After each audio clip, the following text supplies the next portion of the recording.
Video like जरूर कर लीजिए और ऐसे वीडियो लगातार फ्री में पाने के लिए चैनल को तुरंत सब्सक्राइब कर लीजिए और बेल आइकन को जरूर टैप कर लीजिए ताकि आगे भी सारे वीडियो आपको मिलते रहे। यूट्यूब में फॉलो करते हैं तो प्लीज ये वाला फ्री टेलीग्राम चैनल जरूर ज्वाइन कर लीजिएगा। सारे नोटिफिकेशन सारे अपडेट यहीं पे आते हैं, ध्यान रखिए। हेलो फ्रेंड्स, एग्ज़ाम प्रिपरेशन के यूट्यूब चैनल पर मैं प्रियंका एक बार फिर से आप सभी का बहुत बहुत स्वागत करती हूँ। और आज की ये जो नई सीरीज़ में स्टार्ट करी हूँ ये यूपी पीसीएस प्रीलिम्स एग्ज़ाम 2024 के लिए है। एग्ज़ाम डेट आपकी फिर से आई हुई है, 22 दिसंबर को है। लगभग 1 महीने का जो ये वक्त है वो ज़्यादा से ज़्यादा प्रैक्टिस का है, जो मैं पहले भी आपसे बोलते आ रही हूँ कि अच्छे से प्रैक्टिस कीजिए, जो आपने पढ़ा है उसको प्रॉपरली रिवाइज़ कीजिए। और अभी जो सीरीज़ चल रही थी रात को 9 बजे वो वैसे तो यूपी पीसीएस प्रीलिम्स और आरओई एग्ज़ाम के लिए थी, पर स्पेसिफिक सीरीज़ ये स्टार्ट कर रही हूँ मैं यूपी पीसीएस प्रीलिम्स के लिए। पर इसका मतलब ये नहीं है कि आरओई एग्ज़ाम वाले मुझसे कहेंगे कि मैम आपने वो सीरीज़ रोक दी, वो भी कंटिन्यू रहेगी। बट अभी 1 मंथ ये इसके लिए हम लोग फोकस करते हैं और वो भी सीरीज़ में कंटिन्यू रखेंगे। अगर आप न्यू हैं इस चैनल पर तो डेली रात को 9 बजे प्रैक्टिस सीरीज़ आपको देखने को मिलेगी। इसमें डेली मैं कुछ क्वेश्चंस कराती हूँ, वो क्वेश्चन मेरे साथ प्रैक्टिस कीजिए और आपका क्या स्कोर है वो मुझे आप कमेंट करके बता सकते हैं। क्वेश्चंस आपको कैसे लगे वो भी बताइएगा। देखिए इन क्वेश्चंस में आपको स्टेटमेंट ज़्यादा मिलेंगे, उन स्टेटमेंट के ज़रिए से आप अपने जो टॉपिक के बारे में जानकारी वो अच्छे से जान पाएंगे। और ये अब प्रश्न की प्रकृति भी ऐसी है कि स्टेटमेंट ज़्यादा होते हैं क्वेश्चंस में, 2 से 3 स्टेटमेंट आपको देखने को मिल रहे हैं। तो कोशिश कीजिए क्वेश्चंस पे फोकस कीजिए, अच्छे से आप इनको सॉल्व कीजिए। और इसके साथ साथ अगर आप कंप्लीट कोर्स ज्वाइन करना चाहते हैं, क्योंकि यहाँ पर मैं कुछ क्वेश्चन लिमिटेड टाइम में कराती हूँ, और आप अगर कंप्लीट कोर्स पाना चाहते हैं और इस बचे हुए समय में बेहतर ढंग से प्रिपरेशन करना चाहते हैं तो मैं आपको बताऊंगी स्टडी फॉर सिविल सर्विसेज का क्रैश कोर्स लॉन्च हुआ, आप उसे ज्वाइन करके बेहतर ढंग से प्रिपरेशन कर पाएंगे। उसमें क्या है, आपको वीडियो रिकॉर्डेड क्लासेस दी गई हैं, तो सारे सब्जेक्ट से रिलेटेड जो आपकी समझ है वो सही बन जाएगी, तो आप सारे सब्जेक्ट समझेंगे। फिर इसके बाद आप प्रैक्टिस कर पाएंगे। डेली प्रैक्टिस कराई जाती है, क्वेश्चंस प्रैक्टिस करिए, फुल लेंथ मॉक टेस्ट दिए गए, आप मॉक टेस्ट लगाइए। तो इन सब तरीकों से आप अपनी प्रिपरेशन बेहतर करेंगे, सिलेक्शन ले पाएंगे।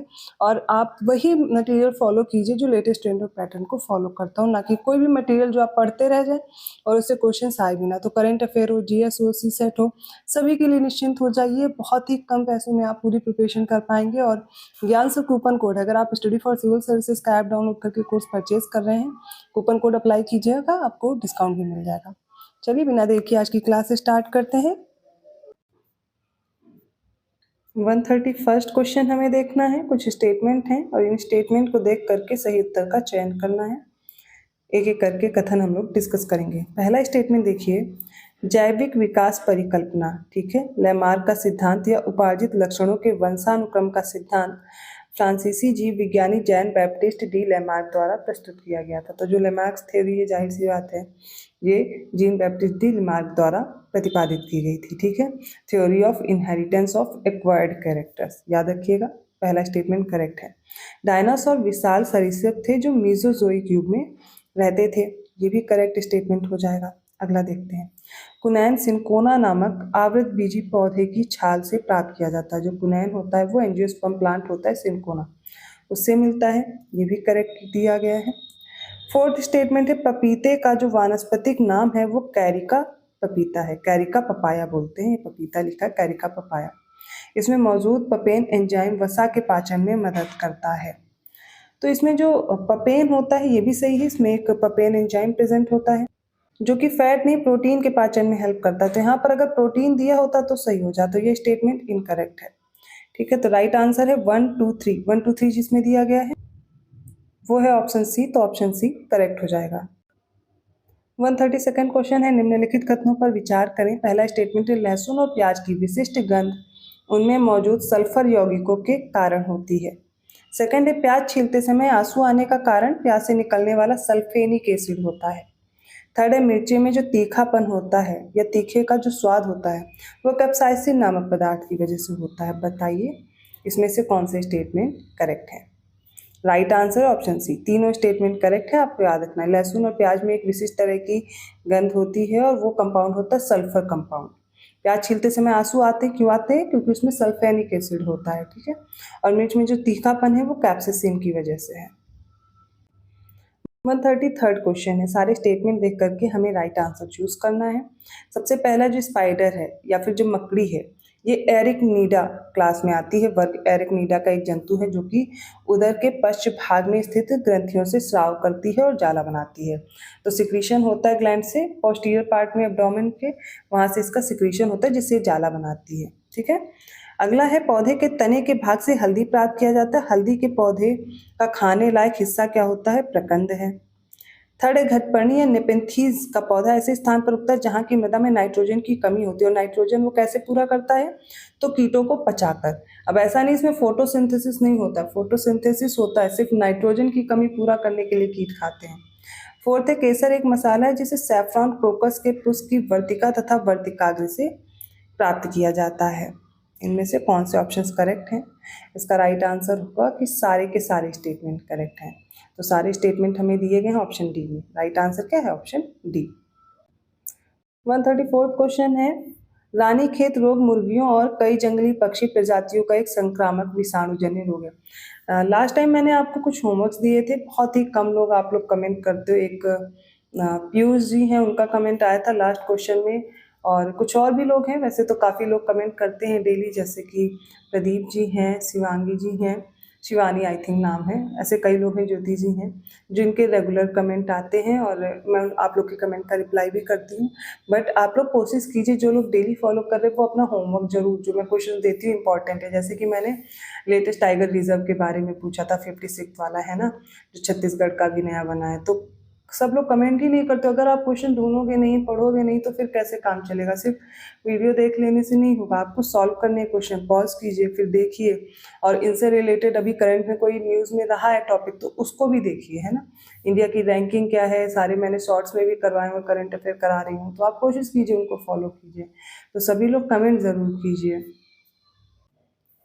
तो पहला स्टेटमेंट है, आपने देख लिया। सेकंड है खुर पका मुंह पका रोग, काउपॉक्स मवेशियों में होने वाले वायरस से होने वाली डिजीज है। ठीक है, और ये कम्युनिकेबल होती है। थर्ड है एंथ्रेक्स, एक संक्रामक रोग है जो मवेशियों में बैसिलस एंथ्रेसिस नामक जीवाणु द्वारा होता है। फोर्थ है मेडकाउ रोग, मवेशियों के मस्तिष्क को प्रभावित करने वाली बीमारी है। कौन से स्टेटमेंट करेक्ट है? तो देखिए, जो रानीखेत डिजीज़ है इन्फेक्शियस वायरल डिजीज़ होती है, जो चिकन और बहुत सारी वाइल्ड स्पीसीज़ में होती है, जो बर्ड्स होती हैं। पहला स्टेटमेंट करेक्ट है।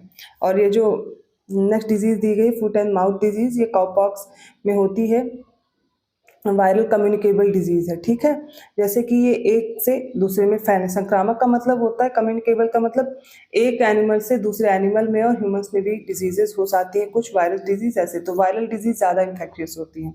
फिर एंथ्रेक्स एक तरह का संक्रामक रोग है, ये भी कम्युनिकेबल डिजीज है, लेकिन ये बैक्टीरिया से होती है, और इस बैक्टीरिया का क्या नाम है? Bacillus anthracis. ठीक है, ये भी सही है। और मेडकाउ रोग जो होता है, ये डिजीज होती है जो कि जो कैटल्स होते हैं इनके ब्रेन को अफेक्ट करती है, तो ये भी डिजीज सही दी गई है। सारे स्टेटमेंट करेक्ट, इसलिए ऑप्शन डी राइट होगा।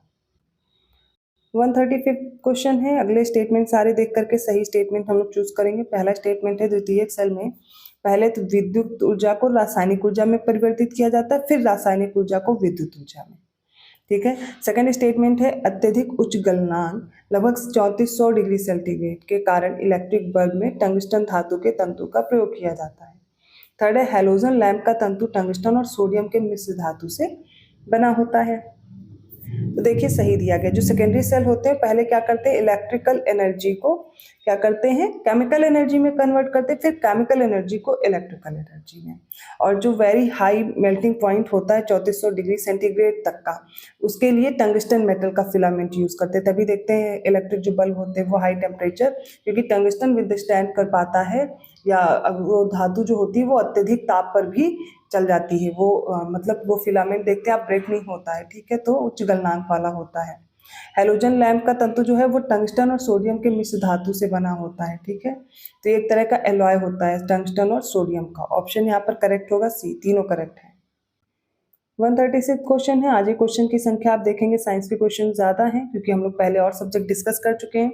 पहला स्टेटमेंट है, लाल प्रकाश की तरंग दैर्घ्य सबसे ज्यादा होती है और बैंगनी प्रकाश की तरंग दैर्घ्य सबसे कम होती है। सेकंड है, अवतल दर्पण का उपयोग डॉक्टरों द्वारा कान, नाक और गले की जांच शेविंग, सर्च लाइट और कार में हेडलाइट में किया जाता है। फिर उत्तल दर्पण का उपयोग ट्रकों या मोटर कारों में ड्राइवर के बगल में और सड़क पर लगे परावर्तक लैंप में किया जाता है। कौन सा करेक्ट है? Right answer option C. तो जो रेड लाइट होती है इसकी वेवलेंथ सबसे ज़्यादा होती है, और बैंगनी वाला जो होता है वॉयलेट लाइट होती है इसकी वेवलेंथ शॉर्टेस्ट होती है। तो फ्रीक्वेंसी में अपोजिट हो जाएगा, ठीक है। फिर ये जो कॉन्केव मिरर हैं, अवतल दर्पण है, इनका यूज़ किस में करेंगे? तो एग्जामिनेशन करेंगे ईयर्स का, नोज का, थ्रोट का। डॉक्टर यूज़ करते हैं इसका शेविंग में, सर्च लाइट्स में, कार हेडलाइट में, इन सब का प्रयोग होता है। और जो कॉन्वेक्स मिरर है, ट्रक में आप देखते हैं दूर से दिखता है, जो पीछे गाड़ियाँ आ रही, ट्रक वगैरह होता है, गाड़ियों में जो शीशे लगे होते हैं तो पीछे का आपको क्लियर दिख रहा होता है। क्यों दिख रहा होता है? क्योंकि उत्तल दर्पण की वजह से वो कॉन्वेक्स मिरर होता है, तो इसीलिए इनमें इनका प्रयोग किया जाता है। तो यहाँ पर ऑप्शन सी करेक्ट है। 137 क्वेश्चन है कि निर्वात में जो प्रकाश की गति है वो 2.25 इंटू 10⁸ मीटर पर सेकंड होती है, ठीक है। नेक्स्ट है पानी में प्रकाश की गति 3.0 इंटू 10⁸ मीटर पर सेकंड, ये यहाँ पे करेक्ट कर लीजिएगा। कांच में प्रकाश की गति 2.0 इंटू 10⁸ मीटर पर सेकंड, और निर्वात में ध्वनि की गति 0 होती है। कौन से स्टेटमेंट करेक्ट है? देखते हैं। सबसे पहले निर्वात में बात करते हैं, तो प्रकाश की गति कितनी होती है? 3.0 इंटू 10⁸, गलत दिया गया है। फिर पानी में प्रकाश की गति कितनी होती है? तब होती है 2.25 इंटू 10⁸ मीटर पर सेकेंड, याद रहेगा, ठीक है। कांच में प्रकाश की गति कितनी होती है? 2.0 इंटू 10⁸ मीटर पर सेकेंड, और निर्वात में जो ध्वनि की गति होती है बिल्कुल 0 होती है, तो ये भी करेक्ट दिया गया। थर्ड और फोर्थ दिए गए हमें ऑप्शन सी में। 138 क्वेश्चन है, निम्नलिखित कथनों पर विचार करें। पहला, दीर्घ रेडियो तरंगों के संचरण के लिए प्रयोग की जाने वाली वायुमंडल की परत समताप मंडल है। सेकंड है, माध्यम में किसी कण के पूर्ण कंपन के बाद तरंग द्वारा तय की गई दूरी को तरंगदैर्घ्य कहते हैं। थर्ड, एक्सरे के विवर्तन द्वारा क्रिस्टल की संरचना का अध्ययन किया जाता है। कौन से कथन सही हैं? तो सबसे पहले देखते हैं पहला कथन। तो दीर्घ रेडियो तरंगों के संचरण के लिए प्रयोग की जाने वाली जो वायुमंडल की परत होती है वो आयनोस्फीयर होती है, आयन मंडल, ना कि समताप मंडल। समताप मंडल रिलेटेड है ओजोन लेयर से, तो ये गलत है। माध्यम के किसी कण में एक पूर्ण कंपन के बाद जो तरंग द्वारा तय की गई दूरी है उसे वेवलेंथ कहते हैं, करेक्ट है। और एक्सरे के विवर्तन के लिए द्वारा जो क्रिस्टल की संरचना का अध्ययन किया जाता है, मतलब माफ कीजिएगा, एक्सरे के विवर्तन द्वारा, विवर्तन का मतलब होता है कि डिफ्रैक्शन, ठीक है, आप क्लियर हो गया होगा। तो एक्सरे के डिफ्रैक्शन द्वारा क्या होता है? क्रिस्टल की संरचना का जांच किया जाता है। यहाँ पर जो ऑप्शन करेक्ट है वो 2 और 3, ऑप्शन बी राइट होगा। 139 क्वेश्चन देखते हैं। पहला, ध्वनि तरंगों की जो आवृत्ति है वो 20 हर्ट्ज से 20,000 हर्ट्ज तक होती है, क्या ये सही है? बिल्कुल। अब श्रव्य ध्वनि तरंगे मतलब इंफ्रासाउंड वेव्स जो होती हैं, ठीक है, इनकी जो आवृत्ति होती है, फ्रीक्वेंसी होती है, वो 20 हर्ट्ज से कम होगी, सही है। जो पराश्रव्य ध्वनि तरंगे हैं, अल्ट्रासोनिक वेव्स होती हैं, ठीक है, साउंड वेव्स होती हैं, ये 20,000 हर्ट्ज से ज़्यादा होती हैं, ये भी करेक्ट है, ऑप्शन सी राइट है। 140वां प्रश्न अब देख लेते हैं। बताया गया है 2 कथन है, एक अभिकथन है, दूसरा उसका कारण है, देख करके सही उत्तर देंगे। कथन देखते हैं सबसे पहले। लोहे का गोला पारे पर तैरता है लेकिन पानी में डूब जाता है। कारण है क्योंकि पानी का सापेक्ष घनत्व लोहे से अधिक होता है, जबकि पारे का सापेक्ष घनत्व लोहे से कम होता है। अब बताइए सही उत्तर। यहाँ पर देखिए, ये तो सही है कि लोहे का जो गोला होता है पारे पर तैरता है लेकिन पानी में डूब जाता है। ऐसा क्यों होता है? क्योंकि जो पारे का सापेक्ष घनत्व है वो लोहे से क्या होगा? पारे का सापेक्ष घनत्व लोहे से अधिक होता है, जबकि पानी का सापेक्ष घनत्व जो है वो क्या होगा? लोहे से कम होता है, ठीक है। तो ये उल्टा दे दिया गया था, बस राइट आंसर क्या हो जाएगा? ऑप्शन सी ए सही है। फिर से याद कर लीजिए, ऐसा क्यों होता है कि जो पारे का सापेक्ष घनत्व है वो क्या हो जाएगा? लोहे से अधिक, जबकि पानी का सापेक्ष घनत्व क्या होगा? लोहे से कम। साइंस के क्वेश्चंस हों और उसमें विटामिन से रिलेटेड, उनके डिजीज से रिलेटेड क्वेश्चन हो, ऐसा होता ही नहीं। चलिए बताइए कौन सा सही है। विटामिन ए को रेटिनॉल बोलते हैं, इसकी कमी से रतौंधी, नाइट ब्लाइंडनेस या जीरोथैल्मिया होता है। सेकंड है विटामिन B1 जिसे थायमिन बोलते हैं, इसकी कमी से बेरी या स्टंटेड ग्रोथ हो जाती है। थर्ड है विटामिन B2 जिसे राइबोफ्लेविन बोलते हैं, इसकी कमी से किलोसिस होता है। फोर्थ है विटामिन B5 पैंटोथेनिक एसिड बोलते हैं, इसकी कमी से एनीमिया और स्टंटेड ग्रोथ होती है। कौन से करेक्ट है? तो विटामिन ए रेटिनॉल है, करेक्ट है। डिजीज भी सही दी गई, B1 भी सही है, B2 भी सही है, लेकिन विटामिन B5 में कमी है।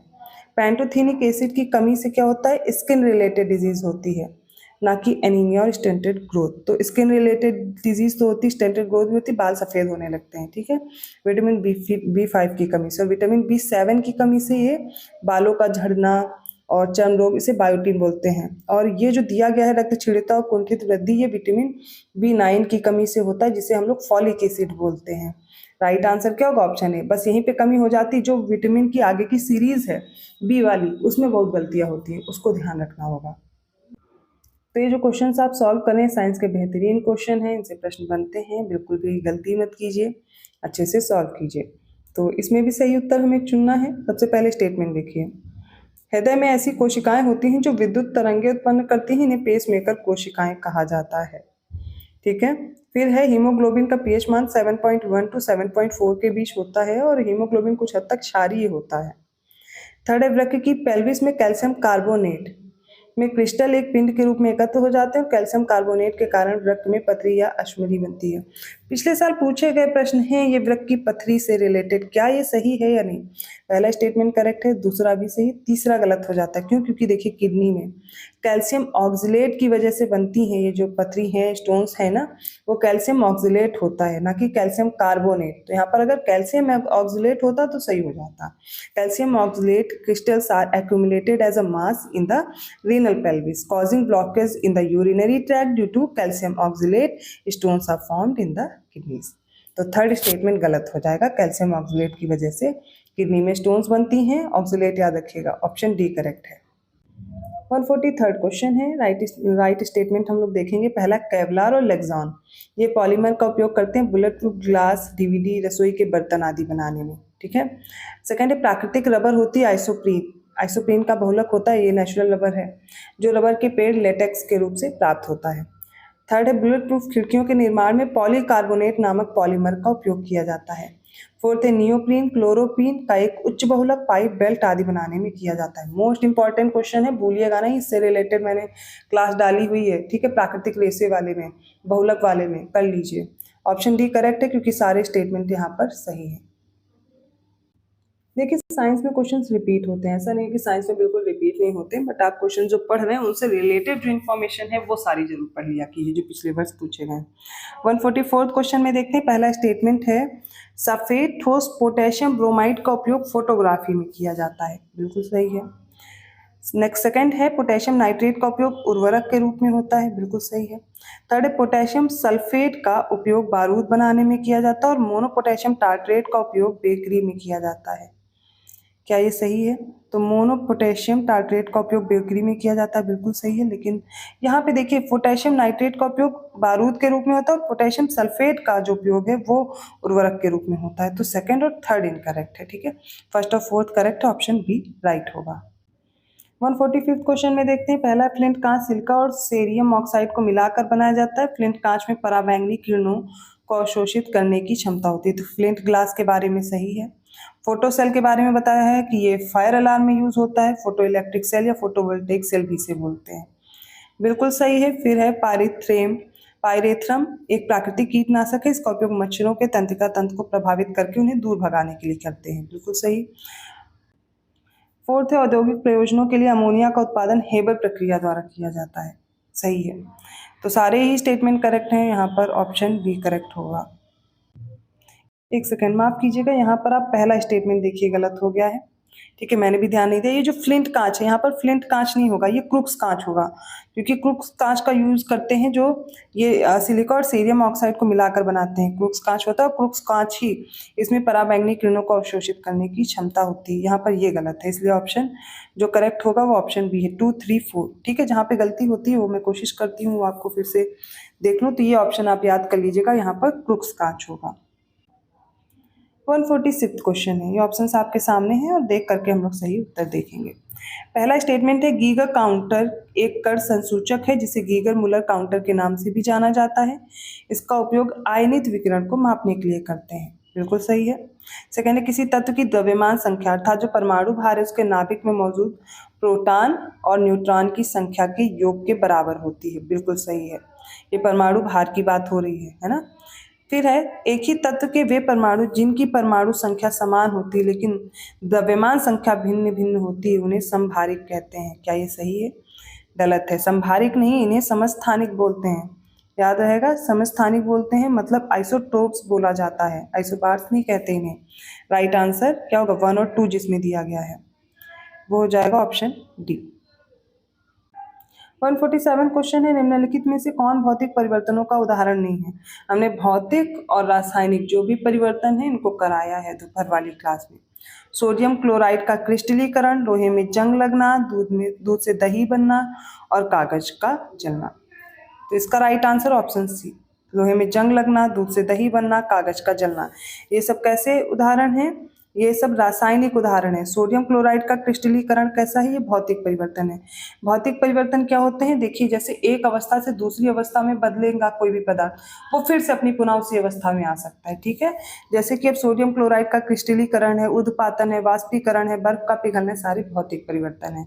रासायनिक परिवर्तन में अब दूध से दही बन गया तो क्या वो फिर से दूध बन सकता है? नहीं ना। एक अणु से क्या होंगे, कई सारे और भी दूसरे, इससे एक पदार्थ से और भी अणु बन सकते हैं, पदार्थ बन सकते हैं, नए नए बनते हैं, लेकिन वो वापस उसी अवस्था में नहीं आ सकते। ठीक है, लोहे में जंग लगना, दूध से दही बनना, कागज जल गया, क्या फिर से वो कागज बन सकता? नहीं बन सकता। तो ऐसे परिवर्तन रासायनिक परिवर्तन में आएंगे, वो जो अपनी मूल अवस्था में नहीं आ सकते। 148 क्वेश्चन है, जैसे जैसे हम ऊपर जाते हैं, ये पहला स्टेटमेंट है, वायुमंडलीय दबाव कम हो जाता है इसलिए पानी का क्वथनांक कम हो जाता है और पानी कम ताप पर उबलने लगता है। सही है। नेफ्थलीन ऊर्ध्वपातन का गुण प्रदर्शित करता है। ऊर्ध्वपातन का मतलब बिना वो द्रव में बदले सीधे वाष्प में बदल जाता है, इसलिए रेत और नेफ्थलीन के मिश्रण को ऊर्ध्वपातन द्वारा अलग किया जाता है। सही है। आसवन की प्रक्रिया का उपयोग कैसे करते हैं? अक्सर जो तरल पदार्थों में अशुद्धि होती है उसको दूर करने के लिए डिस्टिलेशन करते हैं। करेक्ट है। और क्रोमेटोग्राफी क्या होती है? रंगीन रसायनों के मिश्रण को अलग करने की एक रासायनिक तकनीक है। क्रोमा का मतलब कलर होता है, क्रोमेटोग्राफी का मतलब है जो कलर्ड केमिकल्स हैं उनको सेपरेट करने के लिए हम इस टेक्निक का यूज करते हैं। फोर्थ स्टेटमेंट भी करेक्ट है, ऑप्शन डी राइट होगा। तो आज के इंपॉर्टेंट क्वेश्चंस थे साइंस से रिलेटेड जो आपके एग्जाम में पूछे जाते हैं, और आई होप आपको ये वीडियो अच्छा लगा होगा। क्वेश्चंस काफ़ी इंपॉर्टेंट है साइंस के और इनसे प्रश्न आगे बनेंगे भी, तो इन क्लास को एक दो बार रिवाइज कर लीजिएगा। ठीक है, वीडियो अच्छा लगा तो प्लीज़ लाइक कीजिए, चैनल को सब्सक्राइब कीजिए और लोगों को शेयर भी करते रहिए और ज़्यादा से ज़्यादा शेयर कीजिए, क्योंकि जैसे ही आप लोग शेयर करते हैं मुझे भी मोटिवेशन मिलता है और मैं भी कोशिश करती हूँ आपके लिए और अच्छा कंटेंट लेकर के आऊँ। और ये क्लास आपके लिए काफ़ी महत्वपूर्ण है एग्जाम टाइम के लिए। ऐसी ही और टेस्ट सीरीज आप सॉल्व करना चाहते हैं, full length mock test solve करना चाहते हैं, बिना देर के आप स्टडी फॉर सिविल सर्विसेज की टेस्ट सीरीज ज्वाइन कर सकते हैं जो आपके लिए बेस्ट है। लेटेस्ट ट्रेंड और पैटर्न को फॉलो करते हुए डिस्क्रिप्शन बॉक्स में मैंने नंबर दिया है, कॉन्टैक्ट करके आप अपने कोर्स को परचेज कर सकते हैं। मैं मिलती हूँ अगली क्लास में, तब तक के लिए धन्यवाद।